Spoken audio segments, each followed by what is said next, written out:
नमस्कार दोस्तों, मैं अभिषेक ठाकुर स्वागत करता हूं आप सबका इको शास्त्र की एक नई वीडियो के साथ। आज की वीडियो में हम डिस्कस करने वाले हैं about the circular flow and this is the first class of the national income theory. So here we go. First of all mention करते हैं that is what is the meaning of the circular flow. तो मैंने यहाँ पर mention किया circular flow का मतलब होता है the cyclical continuous flow. Now इसका मतलब क्या होता है? तो जब आप बात करेंगे साइक्लिकल की, तो साइक्लिकल मैंने मेंशन किया जहां से शुरू वहीं पर खत्म। इसका क्या मतलब होता है कि ये साइकिल के पहिए की तरह है, जहां से पहिया स्टार्ट होता है वो वहीं पर जाकर फिनिश होता है, फिर से शुरू होगा, फिर से वहीं पर फिनिश होगा। तो साइक्लिकल का मतलब जो जहां से स्टार्ट होगा वो वहीं पर घूमकर वापस आएगा। And in the same order हमारे पास आएगा कॉन्टिन्यूअस। सो कॉन्टिन्यूअस का मतलब जो लगातार चलता रहेगा, दैट मीन्स कि इसका कभी एंड नहीं हो सकता। The next one and that is called the flow. So what is the meaning of the flow? मैंने यहां पर मेंशन किया फ्लो का मतलब होता है exchange of goods and services and money from one sector to other. Exchange का मतलब आप जानते हैं बदलना होता है। किस चीज के बदलने की बात करें? या तो आप गुड्स या सर्विसेज को बदल सकते हैं, या तो हम मनी को बदल सकते हैं। और कहां से कहां तक? From one sector to other. आपने कहा what is the meaning of the sector? जैसा कि आप जानते हैं on the basis of the production sectors को हम 3 डिफरेंट पार्ट्स में डिवाइड करते हैं। आप सब मुझसे ज्यादा ज्ञानी है, बहुत अच्छे से जानते हैं। One is the primary sector, the second one is the secondary sector and the third one is the tertiary sector. पर वहां पर हम प्रोडक्शन के पॉइंट ऑफ व्यू से बात कर रहे थे। In this topic we are talking about on the basis of the consumption. Consumption के बेसिस पर सेक्टर्स को हम 4 डिफरेंट पार्ट्स में डिवाइड करते हैं। कंजम्पशन का मतलब जो गुड्स एंड सर्विसेज को यूज करने वाले हैं। तो सबसे पहले हमारे पास आएगा हाउस होल्ड सेक्टर, जिसे आप कंज्यूमर भी बोल सकते हैं। द सेकेंड वन आपके पास आएगा फर्म, जिसे आप प्रोड्यूसर सेक्टर भी बोल सकते हैं। The third one is the government and the last one is the rest of the world sector. So the rest of the world sector that is also known as the external sector. External यानी बाहर के लोग, हमारी बात यहाँ पर नहीं होगी। आप इसे abroad sector भी बोल सकते हैं। So these are the 4 different sector जो consumption के basis पर classify किए जाते हैं। So I repeat again. The first one is the household sector, जिसे आप consumer बोल सकते हैं। The second one is the firm, जिसे आप producer बोल सकते हैं। The third one is the government and the last one is the rest of the world sector. तो इसके बेसिस पर आप कुछ और चीजें सीख सकते हैं, जैसे कि अगर किसी इकोनॉमी के अंदर जस्ट 2 सेक्टर हो। आपने कहा 1 सेक्टर पॉसिबल क्यों नहीं हो सकता? क्योंकि ताली हमेशा 2 हाथों से बजती है, 1 हाथ से नहीं। तो इसीलिए मेरे दोस्तों याद रखिएगा, कम से कम एक इकोनॉमी के अंदर 2 सेक्टर्स होने चाहिए। The first sector is the household and the second one is the firm. उस इकोनॉमी को हम बोलते हैं 2 सेक्टर इकोनॉमी, क्योंकि जस्ट 2 सेक्टर हैं जो उस इकोनॉमी के अंदर ऑपरेट कर रहे हैं। लेकिन अगर इस इकोनॉमी के अंदर हमने गवर्नमेंट को भी लेकर आ जाए, तो this economy became the 3 sector economy. तो वो हमारे लिए 3 सेक्टर इकोनॉमी हो जाएगी। इन द सेम ऑर्डर अगर यहाँ पर हम rest of the world sector यानी कि फॉरेन सेक्टर को भी लेकर चले, तो हमारे पास इस इकोनॉमी को बोला जाएगा 4 सेक्टर इकोनॉमी। यानी कि इकोनॉमी डिफरेंट टाइप्स के हो सकते हैं। वो 2 सेक्टर इकोनॉमी भी हो सकती है, 3 सेक्टर भी हो सकती है और 4 सेक्टर भी हो सकती है। रिमेंबर, 2 सेक्टर इकोनॉमी और 3 सेक्टर इकोनॉमी ने फॉरेन कंट्री के साथ कोई ट्रांजेक्शन नहीं किया। और जब आप फॉरेन कंट्री के साथ कोई ट्रांजेक्शन नहीं करते, उस इकोनॉमी को क्लोज्ड इकोनॉमी बोला जाता है। तो अगर आपके एग्जामिनर ने आपसे पूछा what is the meaning of the closed economy, so closed economy का मतलब no transactions with the rest of the world. हम फॉरेन कंट्री के साथ कोई ट्रांजेक्शन नहीं कर रहे। But in the same order अगर आप 4 सेक्टर इकोनॉमी की बात करें, तो वहां पर फॉरेन सेक्टर भी है। तो this type of economy is known as the open economy. Open का मतलब क्या हो गया? Transaction with the rest of the world. तो इस तरीके से ये कॉन्सेप्ट हमारे पास आता है और इससे रिलेटेड हमें 4 टॉपिक्स को डिस्कस करना है। द फर्स्ट टॉपिक मैं आपको बताऊंगा about the phases of an economy. एक इकोनॉमी किस तरीके से अलग अलग फेजेस में वर्क करता है। सेकेंड वन हम मेंशन करेंगे meaning of circular flow. Circular flow का मतलब क्या होता है, तो फेजेस समझने के बाद आप उसका मीनिंग बहुत अच्छे से समझ सकते हैं।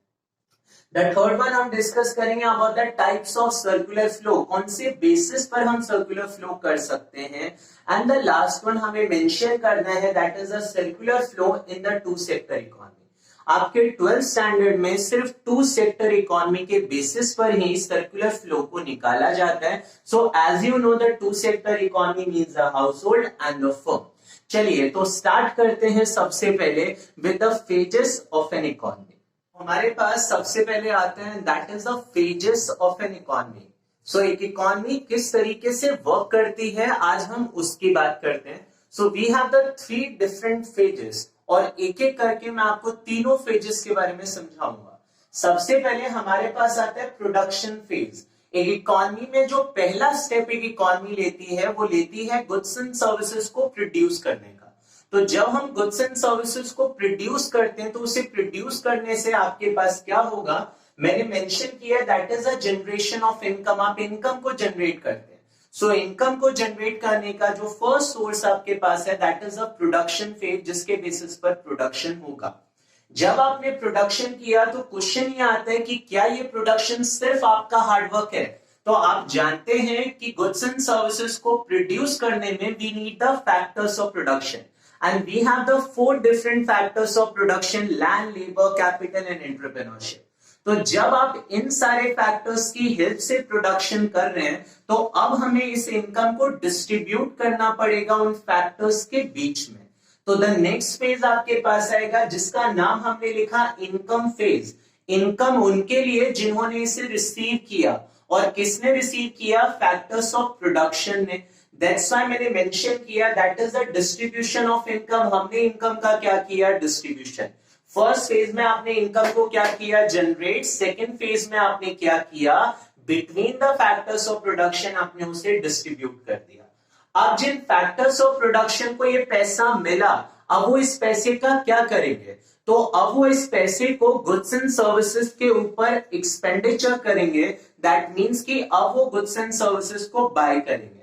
सो द थर्ड फेज हमारे पास आता है जिसे मैंने मेंशन किया, the name is the expenditure phase. Expenditure को मैंने मेंशन किया डिस्पोजिशन ऑफ इनकम। डिस्पोजिशन का मतलब ही होता है खर्च करना, और जब आप अपने पैसे खर्च करेंगे तो वो वापस किसके पास आ जाएगा, प्रोडक्शन फेज के पास, और ये सर्कुलर फ्लो इसी तरीके से कंप्लीट हो जाएगा। सो आई रिपीट अगेन, सबसे पहले हमने प्रोडक्शन किया जहां पर आपने क्या किया, जनरेशन ऑफ इनकम।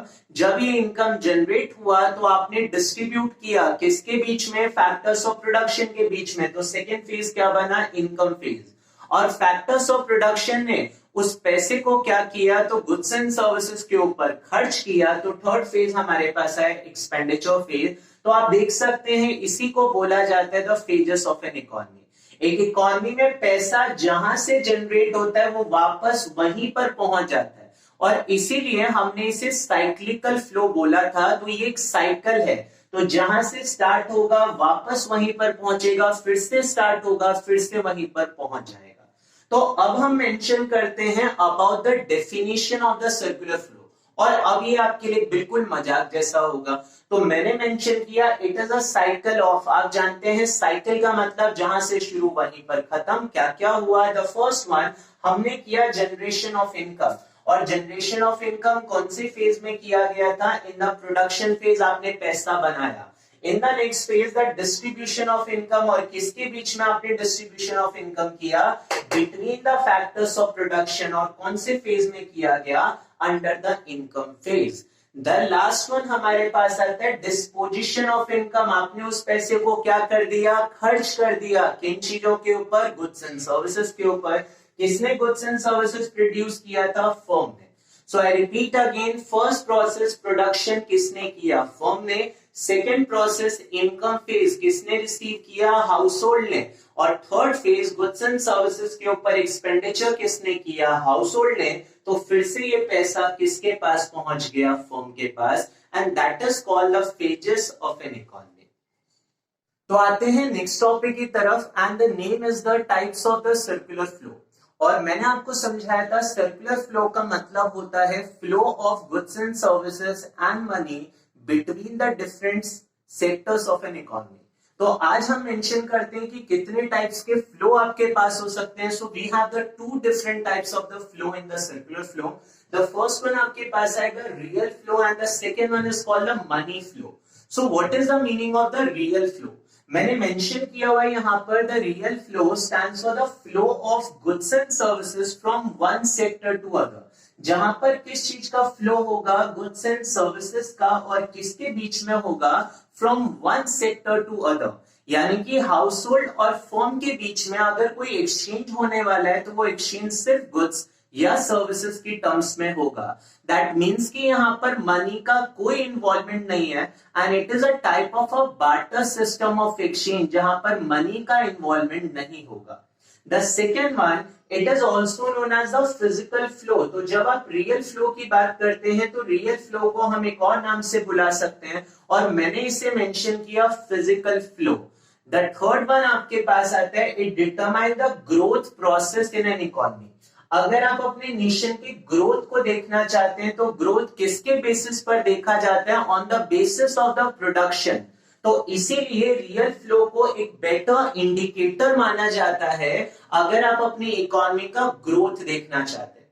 तो मैंने यहाँ पे लिखा हुआ है it determines the growth process in an economy. किस तरीके से? तो मान लीजिए मार्केट में जितनी भी डिमांड होगी फैक्टर्स सर्विसेज की, आप जानते हैं factors services land, labour, capital and entrepreneurship. तो जितने ज्यादा फैक्टर्स की डिमांड होगी मार्केट में उतना ज्यादा प्रोडक्शन होगा, और जितना ज्यादा प्रोडक्शन होगा उतना ही हमारी कंट्री ग्रो करेगी in terms of income as well as in terms of production. In the same order the second flow आपके पास आता है, मैंने मेंशन किया था मनी फ्लो, और नाम में ही सब कुछ छुपा हुआ है। मनी फ्लो का मतलब क्या होता है? Flow of money. कहां से कहां पर? तो आप जानते हैं from one sector to other and that is called the money flow. So money flow को भी आप एक और नाम से बुला सकते हैं, that is called the nominal flow. तो ये नॉमिनल टर्म्स में होगा, लेकिन ये कभी हमारी इकोनॉमी के ग्रोथ प्रोसेस को डिटरमाइन नहीं करता। इसे हम रियल इंडिकेटर कंसीडर नहीं करते। ऑलवेज रिमेंबर प्रोडक्शन की बेसिस पर इकोनॉमी का ग्रोथ का पता चलता है, not on the basis of only money. The next topic आपके पास आता है that is the circular flow in the two sector economy, और एग्जामिनेशन पर्पस से मोस्ट इंपॉर्टेंट टॉपिक है जो आपसे पूछा जाता है। तो अभी आपने पढ़ा था about the types of the circular flow. अब हम पढ़ने के लिए जा रहे हैं कि सर्कुलर फ्लो किस तरीके से इकोनॉमी में वर्क करता है।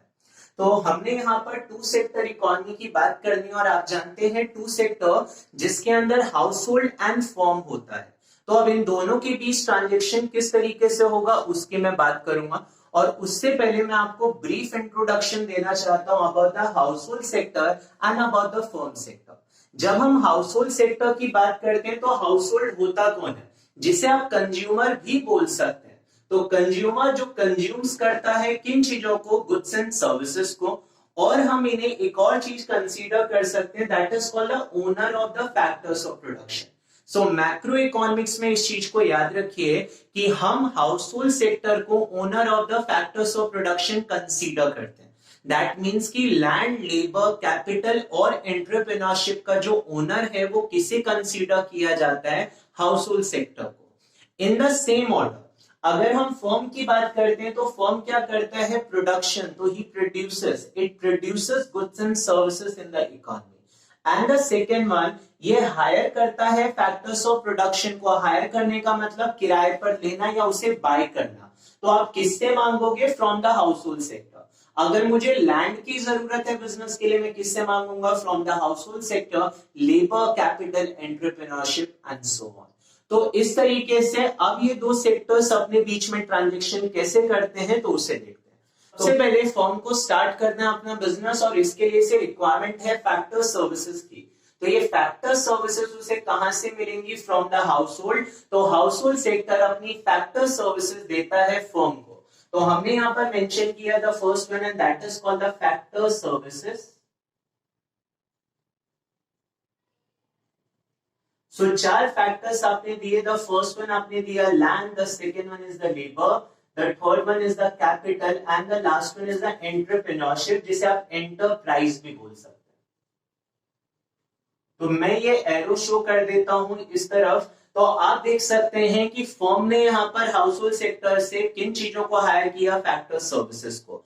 अब इन फैक्टर सर्विसेज की हेल्प से वो क्या करते हैं, तो वो गुड्स एंड सर्विसेज का प्रोडक्शन करेंगे। और याद रखिएगा, जब आप फैक्टर सर्विसेज ले रहे हैं तो उसके एक्सचेंज में आपको क्या देना पड़ेगा, गुड्स एंड सर्विसेज।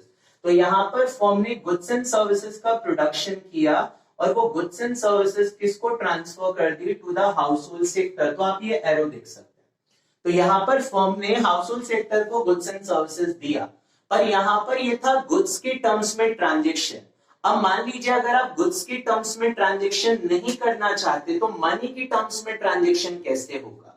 तो जब मैं आपको अपनी सर्विसेज प्रोवाइड कर रहा हूं तो मैं आपसे कहता हूं जी मुझे पैसे दे दो, मैं बाद में डिसाइड करूंगा कि गुड्स एंड सर्विसेज मुझे बाय करना है या नहीं करना।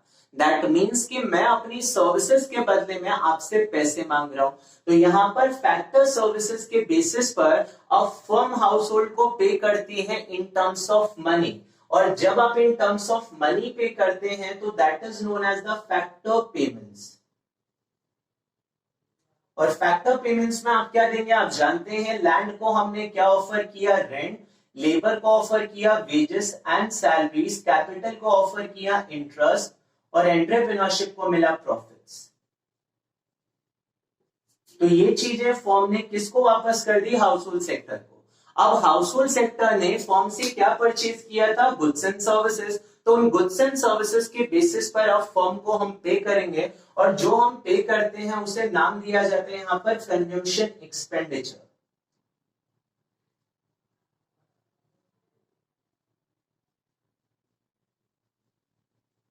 So why it is known as a consumption expenditure? आप जानते हैं कि हाउस होल्ड कुछ भी बाय करता है for the purpose of consumption buy करता है, that's why it is known as the consumption expenditure. So I repeat again the entire circular flow. आपको बस एक स्टोरी अपने माइंड में कैप्चर करनी है और स्टोरी के बेसिस पर आप पूरा सर्कुलर फ्लो समझ सकते हैं। द फर्स्ट वन हमारे पास आता है कि फर्म को बिजनेस स्टार्ट करने के लिए फैक्टर्स की रिक्वायरमेंट है। वो फैक्टर्स के लिए किसके पास जाएगा, हाउस होल्ड के पास। हाउस होल्ड ने उसके बेसिस पर उसे क्या दिया, फैक्टर सर्विसेज, चार चीजें, land, labour, capital, entrepreneurship. Firm ने उनकी हेल्प से किनका प्रोडक्शन किया, गुड्स एंड सर्विसेज का, और वो गुड्स एंड सर्विसेज किसको वापस कर दिया, हाउस होल्ड सेक्टर को।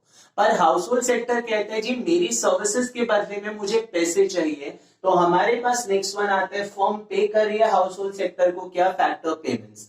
चार चीजें आपने पे की, rent, wages, interest and profit. In the same order जो गुड्स एंड सर्विसेज मैंने आपको प्रोवाइड की थी तो आप मुझे उसके बेसिस पर पे करेंगे, that is known as the consumption expenditure. तो कंजम्पशन इसलिए क्योंकि हाउस होल्ड कुछ भी बाय करता है for the purpose of consumption करता है। तो इसके बेसिस पर मैंने दो पॉइंट्स यहाँ पर मेंशन किए हुए हैं, तो आप देख सकते हैं मैंने लिखा हुआ है the outer loop of the diagram. Loop का मतलब एरिया होता है। तो आप यहाँ पर देख सकते हैं जो आउटर लूप आपके पास है, चाहे आप इस वाले लूप की बात करें या चाहे आप इस वाले लूप की बात करें, तो ये हमारे पास आउटर लूप है। Represent the flow of goods and services. अभी आपने पढ़ा था flow of goods and services, जिसे क्या बोला जाता है, रियल फ्लो। तो आप देख सकते हैं जो हमारा ये दोनों आउटर लूप है वो किसको रिप्रेजेंट कर रहा है, रियल फ्लो को। जहां पर मैंने आपको सर्विसेज दी और उसके बदले में आपने मुझे क्या दिया, goods and services. In the same order मैंने लिखा था inner loop of the diagram क्या रिप्रेजेंट कर रहा है जी, फ्लो ऑफ मनी, जिसे हम क्या बोलते हैं, money flow. So the inner loop का मतलब इनर एरिया हो गया। तो आप देख सकते हैं यहाँ पर इनर एरिया जहां पर फैक्टर पेमेंट्स और कंजम्पशन एक्सपेंडिचर, तो ये जो दोनों लूप है वहां पर किसका ट्रांजेक्शन हो रहा है, मनी का। तो मैं कह सकता हूं जो हमारा फर्स्ट एंड सेकेंड पार्ट है वो रिप्रेजेंट कर रहा है flow of goods and services. जो हमारा इनर लूप है यानी कि थर्ड एंड फोर्थ ट्रांजेक्शन वो क्या रिप्रेजेंट कर रहा है, मनी। तो अभी आपने किया अबाउट द डायग्राम, अब मैं उसके बेसिस पर आपको एक्सप्लेनेशन की बात करता हूँ। बहुत ही सिंपल वर्ड्स में मैंने यहाँ पे लिखा हुआ है।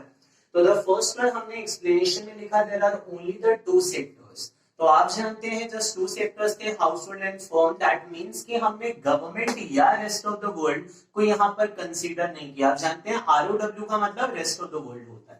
द सेकेंड वन मैंने मेंशन किया, firm hires the factor services from the household. आप जानते हैं factor services, land, labour, capital, entrepreneurship, आपने किससे मांगा था? हाउस होल्ड से। उसकी मदद से आपने क्या किया? गुड्स एंड सर्विसेज का प्रोडक्शन किया। So it produces goods and services and sell their entire output to the house hold.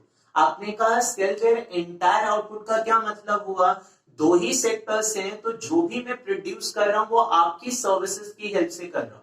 तो जितना मैं प्रोड्यूस करूंगा वो वापस मैं आपको करूंगा। दैट मीन्स कि मैं अपना एंटायर अमाउंट सिर्फ आपको ही सेल करने वाला हूं। द थर्ड वन मैंने लिखा, house hold receive the factor income. अब आपने फैक्टर सर्विसेज के बेसिस पर क्या कमाया था? Factor income for their services and spend the entire amount on the consumption of goods and services. क्योंकि मैंने जितना भी रिसीव किया वो सारा मैंने स्पेंड कर दिया किस चीज के ऊपर? गुड्स एंड सर्विसेज के ऊपर। तो that is called house hold receive the factor income for their services. और उन सर्विसेज से जो भी पैसा मिला वो एंटायर अमाउंट आपने स्पेंड कर दिया किन चीजों के ऊपर? गुड्स एंड सर्विसेज के ऊपर। दैट मीन्स कि जितना आपने रिसीव किया वो सारा आपने स्पेंड कर दिया। एंड दैट्स व्हाई मैंने लिखा देयर आर नो सेविंग्स। आप जानते होंगे सेविंग्स को डिनोट किया जाता है इसके साथ। So there are no savings in the economy. By again repeat करता हूं, जितना आपने रिसीव किया वो सारा आपने स्पेंड कर दिया। क्योंकि यहां पर जस्ट टू सेक्टर है, जो भी मैं रिसीव कर रहा हूं वो आपसे कर रहा हूं, जो भी मैं पे कर रहा हूं सिर्फ आपको कर रहा हूं। तो मैंने एंटायर अमाउंट को जस्ट यहां पर स्पेंड कर दिया। सो इसके बेसिस पर आप कुछ कंक्लूजन्स की बात कर सकते हैं। The first conclusion that is the total production equals to total income.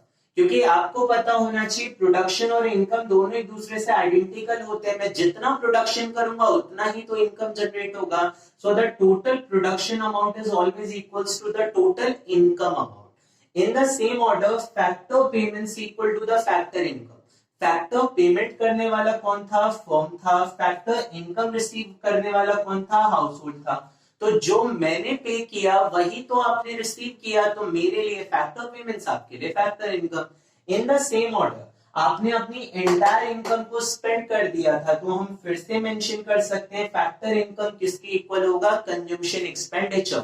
मैंने जितना रिसीव किया वो सारा मैंने स्पेंड कर दिया। That means the income is equals to the consumption. So y is equals to the c। तो हमारे सेविंग्स की वैल्यू क्या हो जाएगी? 0। सो इसके बेसिस पर ये हमारा था सर्कुलर फ्लो ऑफ इनकम। अब हम कुछ क्वेश्चंस को डिस्कस करने के लिए जा रहे हैं। तो आप देख सकते हैं फर्स्ट क्वेश्चन मैंने यहां पर लिखा हुआ है, in a two sector economy national product is equal to the national income comment. तो आपको क्वेश्चन में बोला है जी national product equal to national income कैसे होता है। तो आपको बस क्वेश्चन को समझने की कोशिश करनी है।